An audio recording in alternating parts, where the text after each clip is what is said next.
I got so much motherfucking design on right now. Break it down, bring it back, make it clap. I got 3 old thoughts, new guap, wear that thing. Bitches on my line, and you know they come strapped. Hold up, what it not, 45, scope it cash like whoa. How you fucking with these hoes up? Bismillahirrahmanirrahim. Assalamualaikum warahmatullahi wabarakatuh. Alhamdulillahirrabbilalamin. Wabihi nasta'inu ala umuri dunia waddin. Wassalatu wassalamu ala asrafil anbiya'i wal mursalin. Wa ala alihi wa ashabihi ajma'in. Amma ba'du. Perkenalkan, nama saya Andika Rafika Ningsih, mahasiswa aktif dari Sekolah Tinggi Agama Islam Ibnu Sina Batam, program studi pendidikan agama Islam, yang mana saat ini saya berada di kelas 4A reguler. Video ini saya buat untuk memenuhi tugas mata kuliah Desain Pembelajaran Pendidikan Agama Islam yang berjudul Rambu-Rambu Desain Pembelajaran. Dalam mata kuliah ini saya dibimbing oleh Bapak Dr. Haji Hamzah SAG MAG, yang mana beliau adalah dosen pembimbing atau dosen pengampu mata kuliah Desain Pembelajaran Pendidikan Agama Islam ini. Desain pembelajaran. Nah, apa itu desain pembelajaran? Desain pembelajaran adalah praktik penyusunan media teknologi, komunikasi dan isi untuk membantu agar dapat terjadi transfer pengetahuan secara efektif antara guru dan peserta didik. Menurut Syaiful Sagala, desain pembelajaran adalah pengembangan pengajaran sistematik yang dapat digunakan secara khusus teori-teori pembelajaran untuk menjamin kualitas pembelajaran. Untuk menyusun desain program pembelajaran yang baik, kita harus memperhatikan hal-hal sebagai berikut. Yang pertama yaitu tujuan dan sumber yang ada harus jelas sebelum desain tersebut kita susun. Yang kedua, masing-masing komponen dalam desain pembelajaran harus saling membantu, berhubungan, dan saling bergantungan dalam rangka mencapai tujuan. Yang ketiga, proses yang ditempuh memungkinkan untuk melakukan koreksi terhadap kemajuan. Yang keempat, proses desain bersifat berulang-ulang dan saling berinteraksi. Yang kelima, desain pembelajaran harus dirancang sedemikian rupa sehingga dapat sejalan dengan kegiatan lainnya. Yang keenam, tidak satupun komponen atau prosedur dapat berubah tanpa menimbulkan pengaruh terhadap komponen atau prosedur lainnya. Yang ketujuh, koordinasikan kebutuhan seperti tenaga, biaya, waktu, fasilitas, dan peralatan untuk melaksanakan desain pengajaran. Yang kedelapan, yaitu nilailah hasil belajar peserta didik berdasarkan tujuan. Hasilnya untuk mengisi dan menilai setiap fase dari rencana yang memerlukan penyempurnaan.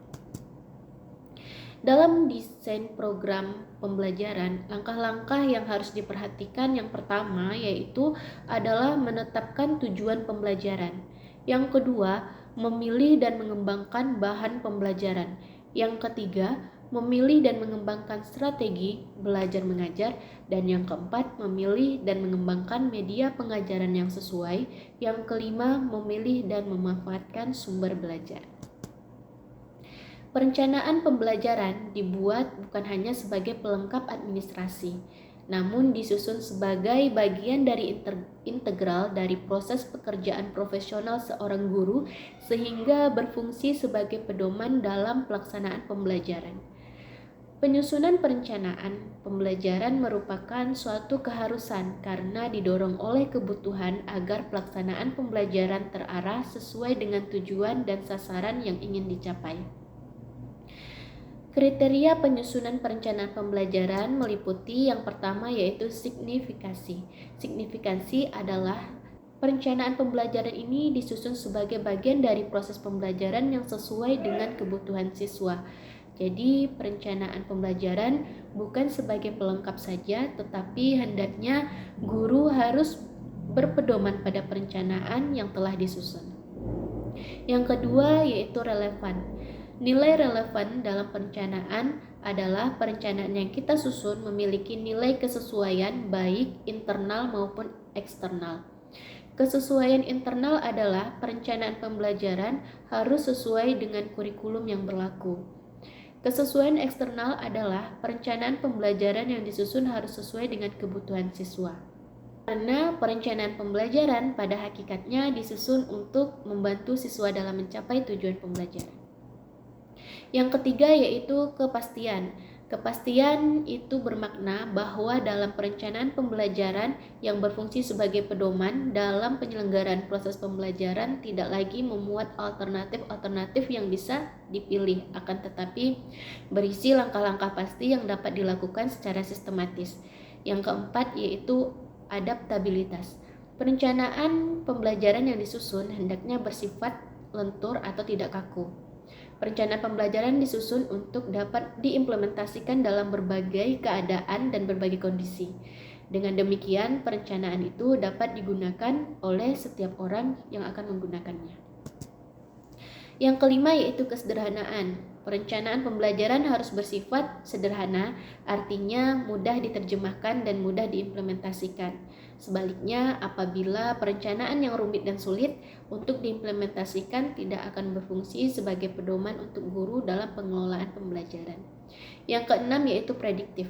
Perencanaan pembelajaran yang baik itu harus memiliki daya ramal yang kuat, atau perencanaan itu dapat menggambarkan apa yang akan terjadi ke depannya.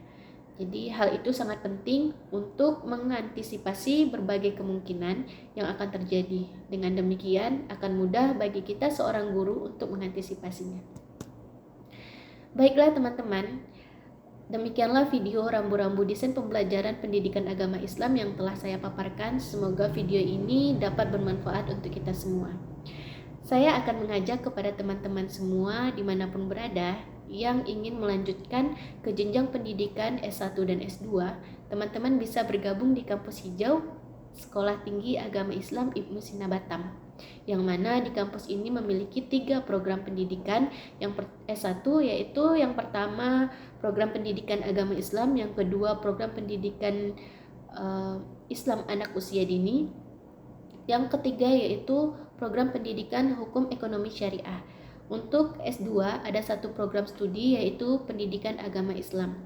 Untuk info lebih lanjut teman-teman bisa follow akun media sosial yang ada di sini atau bisa langsung dapat ke kampus Sekolah Tinggi Agama Islam Ibnu Sina Batam di alamat yang ada di sini. Oke, terima kasih.